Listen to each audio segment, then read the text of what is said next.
नमस्कार। आज हम इस सेशन में बजट के बारे में डिस्कस करेंगे कि बजट किस तरह से बना हुआ है और इसका परिणाम जॉब मार्केट या इकोनॉमी, जीडीपी इन सब के ऊपर कैसे होगा। क्योंकि ये हर एक फाइनेंस के स्टूडेंट्स को समझना बहुत ज़्यादा ज़रूरी होता है। चाहे आप इन्वेस्टमेंट करिए या चाहे आप उसमें जॉब ढूँढिए या फिर उस पे आप कुछ सीख के कुछ और करने की कोशिश करिए, बट इन सब के लिए देश का बजट समझना बहुत ज़्यादा ज़रूरी होता है। तो हम चलिए आगे समझते हैं कि देश का बजट किस तरह से एलोकेट हुआ है, किस सेक्टर को कितना एलोकेशन मिला है, किस सेक्टर पे गवर्नमेंट का फोकस रहने वाला है आने वाले समय में, वो हर एक चीज़ों को हम डिटेल में डिस्कस करेंगे। देखो, इस साल का जो बजट यानी कि सरकार का बजट मतलब होता क्या है, पहले इसको समझते हैं। बजट मतलब ये होता है कि सरकार को किस तरह से अपने पैसे को खर्च करना है और एक एस्टिमेट लगाया जाता है कि सरकार का कितना मतलब इनकम है और कितना एक्सपेंसेस है। अगर इनकम है तो किन सोर्सेस के थ्रू आ रहा है, और एक्सपेंसेस अगर हो रहा है तो कौन से ऐसे किस सेक्टर से वहां पर सरकार अपना पैसा खर्च कर रहा है। और इसके अलावा ये भी देखा जाता है कि जिन चीज़ों पर सरकार खर्च पैसा अपना कर रहा है, वो पैसा क्या उतना इनकम निकाल के दे रहा है। अगर है तो उसको अच्छा बजट माना जाता है। तो उन पूरे चीज़ों को हम डिटेल में स्टडी करेंगे और देखेंगे कि किस तरह से बजट को अलाइंड किया गया है।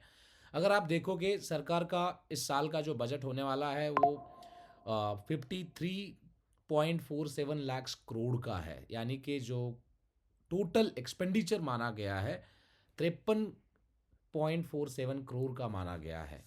और इसमें अगर हम घाटे की अगर बात करें तो इसमें करीब करीब सरकार का घाटा घाटा कैसे निकाला जाता है, total income and total expenditures को कंपेयर किया जाता है। सो करीब करीब 5.1% का घाटा यहाँ पर लगभग दिख रहा है।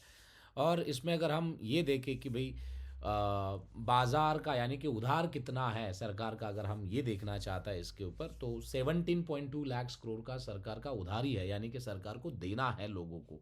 तो इस तरह का मतलब बजट इस बार अलाइंड किया जा रहा है। अगर इसको हम कैपेक्स की कैपेक्स मतलब होता है कैपिटल एक्सपेंडिचर। कैपेक्स की अगर हम बात करें, सो सरकार के लिए कैपेक्स क्या है, कैपिटल एक्सपेंडिचर्स क्या है। कैपिटल एक्सपेंडिचर जैसे कि road, highways, metro, rail projects, इन सबको कैपेक्स कहा जाता है। तो अगर हम इस पे बात करें तो करीब करीब 12.2 लाख करोड़ का कैपेक्स है कि जिसमें सरकार ने इस बार वृद्धि करी हुई है। यानी कि करीब करीब जो रेलवे प्रोजेक्ट्स बढ़ा दिए गए हैं, फिर से डैम, सीपिंग, ये कई सारे ऐसे जो प्रोजेक्ट्स है ये बढ़ा दिए गए हैं। क्यों? क्योंकि सरकार देखो, एक सरकार का मानना ये है कि सरकार अगर 1 रुपए इंफ्रा पे खर्च करती है तो सरकार को करीब करीब 3 रुपए का जीडीपी में फ़ायदा हो रहा है। यानी कि 3 गुना उसका फ़ायदा मिल रहा है। तो हमें अगर इन्वेस्टर्स के तौर पर भी अगर समझना है कि जैसे company shipping, railway, road, highways, infra, इन इसके रिलेटेड अगर कोई कंपनीज है स्टॉक मार्केट में, तो आप उसमें भी पैसा लगा सकते हो क्योंकि पैसा वहाँ पर बनेगा। तो इस तरह से सरकार का इस बार का कैपेक्स का एक्सपेंडिचर है करीब करीब 12.2 लाख करोड़ का कैपेक्स सरकार ने यहाँ पर अनाउंस किया गया है, ताकि बड़ा है कैपेक्स। लॉजिस्टिक में जो लागत है सरकार की करीब करीब लेस देन 8% का जो जीडीपी है, यानी कि लॉजिस्टिक्स से वहाँ से निकल रहा है।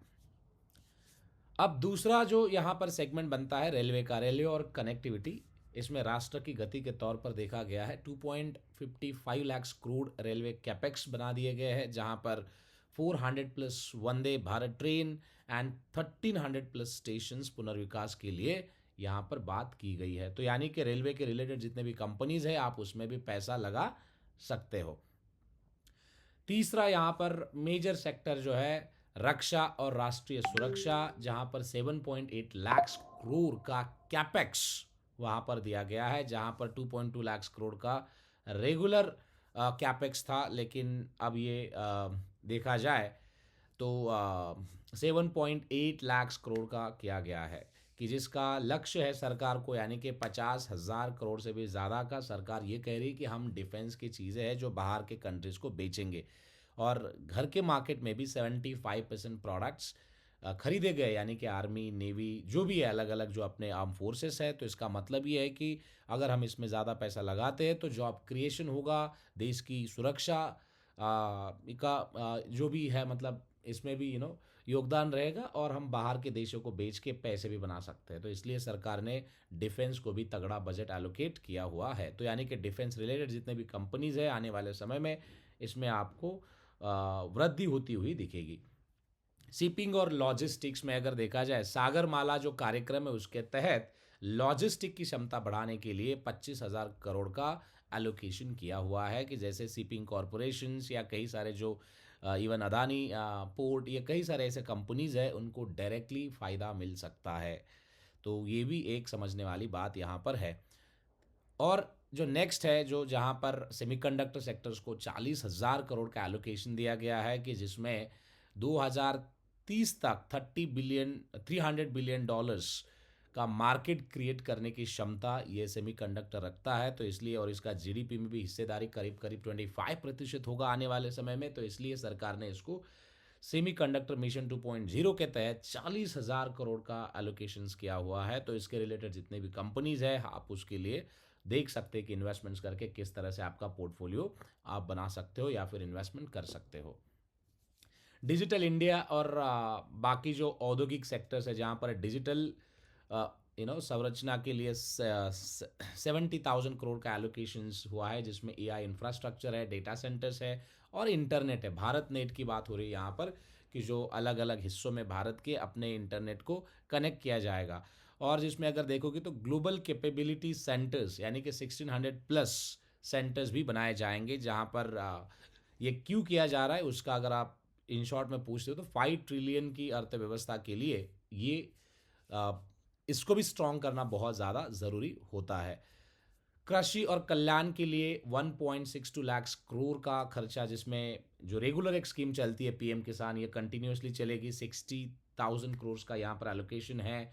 1.6 लाख करोड़ का सब्सिडीज़ वगैरह किसानों को मिलती है। और भारत विस्तार या आधारित सलाह, ये भी एक नई पहल वहाँ पर शुरू की जाएगी। इसके अलावा ग्रामीण विकास और रोजगार के लिए 95,000 करोड़ का एलोकेशन दिया गया है, जहां पर वीबी जी रामजी योजना जो पहले थी मनरेगा, उसके लिए 30,000 करोड़ का एलोकेशन अभी भी है। और एडिशनली 95,000 करोड़ का एलोकेशन जो है वीबी जी रामजी योजना के तहत किया गया है, जहां पर सुरक्षा जाल और संपत्ति का निर्माण अगर करना हो रूरल इंडिया में तो ये इस योजना का फायदा हो जाएगा।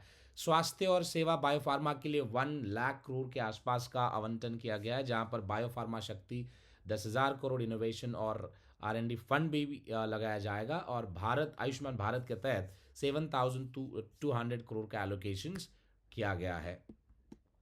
शहरी विकास के लिए 1.1 लाख करोड़ यानी कि मेट्रो के मेट्रो मेट्रो या कई सारे ऐसे प्रोजेक्ट्स हैं कि जो शहरों को डेवलप किया जाएगा और शहरों को गति दी जाएगी, उसके लिए 25,000 करोड़ का एलोकेशन मेट्रो के लिए किया गया है।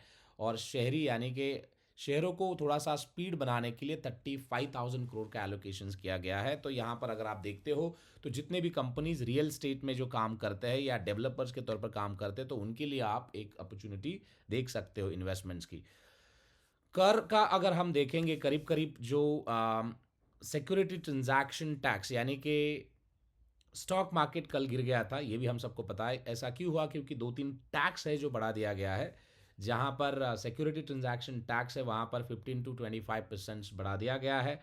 और बायबैक पे जो बेनिफिट्स मिलते थे उसमें भी अभी कैपिटल गेन टैक्स लगेगा। तो ये दो कारणों की वजह से स्टॉक मार्केट कल गिर गया था। अगर हम राज्यों की बात करें, राज्यों में क्या है यानी कि किस तरह की चीज़ें जो है राज्यों में दिख रही है। देखो 16.7 lakh crore state central government ने स्टेट्स को हस्तांतरित किया हुआ है। और इसमें 17% उत्तर प्रदेश, 10% बिहार, महाराष्ट्र 6%, तो ऐसे इनको बेनिफिट सरकार ने दे दिया है। और बाकी कई सारे स्टेट्स भी है। और इसके अलावा 1.8 लाख करोड़ की जो सरकार ने अवेलेबल रखा है, किसी स्टेट्स को अगर इमरजेंसी फंड चाहिए तो सरकार ले सकती है और इसके लिए कोई बैच की भी ज़रूरत नहीं होती है। तो इस तरह के प्रावधान भी इस बजट में हुए हैं।